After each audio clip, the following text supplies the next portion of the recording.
नमस्कार. Ashish Dattu YouTube channel मराठीमध्ये आपलं मनापासून स्वागत आहे. आज अशाच एका माहितीपर व्हिडिओला घेऊन मी तुमच्यासमोर आलेलो आहे. चॅनलला जर पहिल्यांदाच आला असेल तर चॅनल लाईक करा, सबस्क्राईब करा आणि बेल आयकॉनवरती क्लिक करा, जेणेकरून असेच नवीन नवीन इत्यंभूत माहिती, क्रीडा स्पर्धेबद्दलची माहिती तुम्हाला आपल्या यूट्यूब चॅनलवरती पाहायला मिळेल. आजच्या व्हिडिओचा मुख्य विषय आहे की महाराष्ट्र केसरीची स्पर्धा 16 मार्च ते 20 मार्च दरम्यान पुणे येथील वाघोली येथील मैदानामध्ये होणार आहे. त्या संदर्भात माहिती देणारा आजचा व्हिडिओ आहे. त्यामुळे चॅनलला पहिल्यांदाच आला असेल तर चॅनल लाईक करा, सबस्क्राईब करा आणि बेल आयकॉनवरती क्लिक करा, जेणेकरून असेच नवीन नवीन अपडेट तुम्हाला आपल्या यूट्यूब चॅनलवरती पाहायला मिळेल. नमस्कार, मी आशिष दत्तू. आपल्या यूट्यूब चॅनलवरती तुमच्या मनापासून स्वागत आहे. क्रीडा स्पर्धेबद्दल अत्यंत उपयुक्त असे माहितीपर व्हिडिओ आपण आपल्या यूट्यूब चॅनलवरती देत असतो. T20 विश्वचषकाचा थरार असो, भारतीय संघाचे कुठल्याही प्रकारचे सामने म्हणजे अर्थातच T20, कसोटी, वन डे सामने, तसेच इतर क्रीडा स्पर्धा याची माहिती देणारा व्हिडिओ आपल्या यूट्यूब चॅनलवर देत असतो. आता नुकताच T20 विश्वचषकाच्या संदर्भात आपण ट्रेडिंग व्हिडिओ आपल्या यूट्यूब चॅनलवरती लाईव्ह आपण अपलोड केले होते. त्याला उदंड प्रतिसाद चांगला प्रेक्षकांनी दिला होता. आता नवीन क्रीडा स्पर्धा ही येत आहे.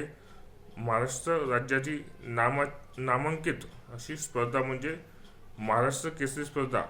ही महाराष्ट्र केसरी स्पर्धा वाघोली पुणे येथे 16 मार्च ते 20 मार्च या दरम्यान रंगणार आहे. त्याच अनुषंगाने नेमके कोणते पैलवान त्या स्पर्धेत खेळणार आहे, कोणत्या गटामध्ये ही स्पर्धा खेळवली जाणार आहे आणि त्या संदर्भात महत्त्वाच्या लढती होणार आहेत, ते कधी आणि कशा होणार आहेत, नेमके खरा महाराष्ट्र केसरी स्पर्धेचा महाराष्ट्र केसरी कोण आहे आणि या वर्षीच्या महाराष्ट्र केसरी स्पर्धेमध्ये बक्षिसांची खैरात नेमकी कशी आहे, या सर्वांची माहिती देणारे व्हिडिओ आपल्या यूट्यूब चॅनल आपण माहिती देणार आहोत. तुमच्या मनातील महाराष्ट्र केसरी नेमका कोण आहे हे कमेंट बॉक्समध्ये नक्कीच कळवा. आपल्या चॅनलला जर तुम्ही पहिल्यांदाच आला असाल तर चॅनल लाईक करा, सबस्क्राईब करा, बेल आयकॉनवरती क्लिक करा, जेणेकरून असेच नवीन नवीन व्हिडिओ, नवीन नवीन अपडेट, क्रीडा स्पर्धेबद्दल माहिती तुम्हाला आपल्या यूट्यूब चॅनलवरती पाहायला मिळेल. या वर्षीची मानाची स्पर्धा महाराष्ट्र केसरी स्पर्धा अत्यंत मोठी आणि भव्य अशा रीतीने पुणे येथील वाघोली मैदानावरती होणार आहे. प्रत्येक पैलवान हा आपलं स्वप्न पूर्ण करण्यासाठी या आखाड्यामध्ये उतरणार आहे. पण काहींचे स्वप्न पूर्ण होणार आहे तर काहींचे स्वप्न पूर्ण होणार नाहीत, कारण ही स्पर्धा आहे. कोणी जिंकणार तर कोणी हारणार. पण जिंकताना सुद्धा आपल्या खेळाची काही नियम असतात. काही खेळाचे नियम हे न डावलता आणि प्रतिस्पर्धी खेळाडूंवरती विजय मिळवताना कुठल्याही प्रकारचं ऑब्जेक्शन न उचलता विजय मिळवला गेला तर तो विजय मानला जातो. पण एखाद्या खेळाडूवरती जर अन्याय होऊन जर समोरच्या खेळाडूला विजयी घोषित केले जात असेल तर हे क्रीडाप्रेमींना सुद्धा न पटणारी गोष्ट होती. मागील वर्षी झालेली महाराष्ट्र केसरी स्पर्धा आपण बघत होतो की नेमकं अंतिम सामन्यामध्ये नेमकं काय घडलं आणि कोणत्या खेळाडूवरती अन्याय झाला. नंतर अंपायरिंग जे पंच असतात त्यांनी चुकीचा निर्णय दिला का, शेवटी खेळाडूंचे निलंबन झालं, पंचांचं निलंबन झालं. नेमकं खेळाडूंच्या आणि जे अस्सल कुस्तीप्रेमी असतील किंवा त्यांना कुस्ती या खेळाचा आनंद घेता येतो त्यांची सुद्धा निराशा झालेली आपण बघत होतो. कारण फायनलचा जो थरार होता तो फायनलचा थरार अनुभवताच आला नाही. सेमीफायनललाच खूप मोठी घडामोडी या कुस्तीच्या क्षेत्रामध्ये झालेली होती. आता सर्वांनी पाहिलेले सर्व गोष्टी पुन्हा सांगणं उचित ठरणार नाही, पण झालं गेलं, पार पडलं. आता नवीन येणारे जे आव्हान आहे ते कुस्तीपटू कसे स्वीकारतात आणि कुस्ती या क्षेत्राबद्दल आपल्याला माहिती कशी आहे, नेमकं कुस्ती या क्षेत्रातले नियम काय सांगतात.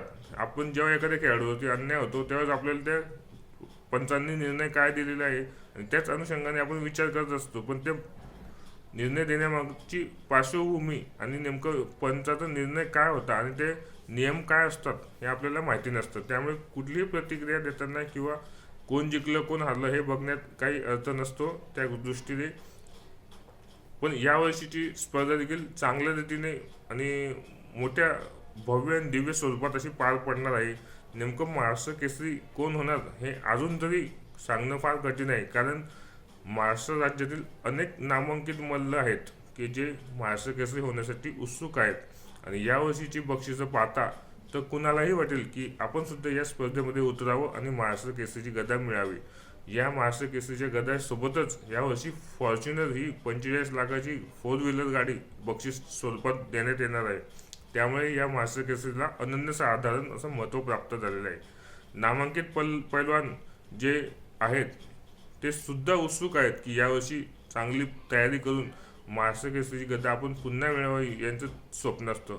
पण आता जशी जशी स्पर्धा पुढे जाईल, स्पर्धेतील आव्हान कसे येतात, प्रतिस्पर्धी खेळाडू कसे डाव टाकतो आणि नेमकी स्पर्धेला अंतिम सामन्यात कोणता मल्ल येतो यावरती सुद्धा क्रीडाप्रेमी लक्ष ठेवून असतील आणि क्रीडा समीक्षण देखील लक्ष ठेवून असतील की नेमकं महाराष्ट्र केसरी स्पर्धेमध्ये अंतिम सामन्यात कोण पैलवान येणार.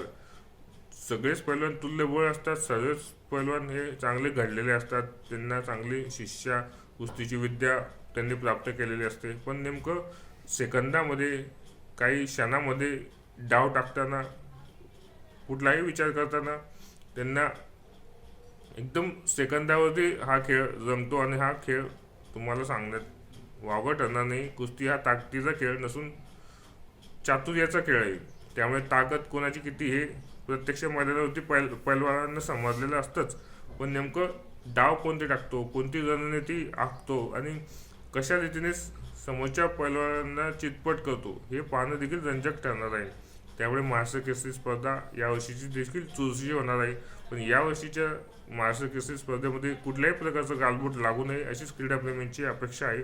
आणि तमाम महाराष्ट्रातल्या जनतेच्या मनातील कुस्तीपटू हाच महाराष्ट्र केसरीचा अंतिम विजेता ठरावा हीच क्रीडाप्रेमींची अपेक्षा आहे. आपल्या चॅनलला तुम्ही नवीन आला असाल तर चॅनल लाईक करा, सबस्क्राईब करा, बेल आयकॉनवरती क्लिक करा, जेणेकरून असेच महाराष्ट्र केसरी संदर्भात महत्त्वाची माहिती, महत्त्वाची अपडेट आणि त्या संदर्भात अत्यंत उपयुक्त माहिती आपण आपल्या यूट्यूब चॅनलवरती देणार आहोत. त्यामुळे व्हिडिओ स्किप न करता व्हिडिओ शेवटपर्यंत नक्कीच बघत चला आणि तुमच्या मनातला महाराष्ट्र केसरी पैलवान कोण आहे आणि कोण यावर्षीची स्पर्धा जिंकेल हे कमेंट बॉक्समध्ये नक्कीच कळवा. आणि चॅनलला पहिल्यांदाच आला असाल तर चॅनल लाईक करा, सबस्क्राईब करा. व्हिडिओ कुठलाही स्किप बघत जाऊ नका, कारण अत्यंत महत्त्वाची व्हिडिओ क्रीडा संदर्भात असो, शैक्षणिक संदर्भात असो आपल्या यूट्यूब चॅनलवरती आपण अपलोड करत असतो आणि ते व्हिडिओ चांगल्या रीतीने व्हायरल होत असतात. त्यामुळे व्हिडिओ स्किप न करता सगळे व्हिडिओ बघत चला आणि चॅनलला पहिल्यांदा आल्यानंतर चॅनल लाईक करा. धन्यवाद.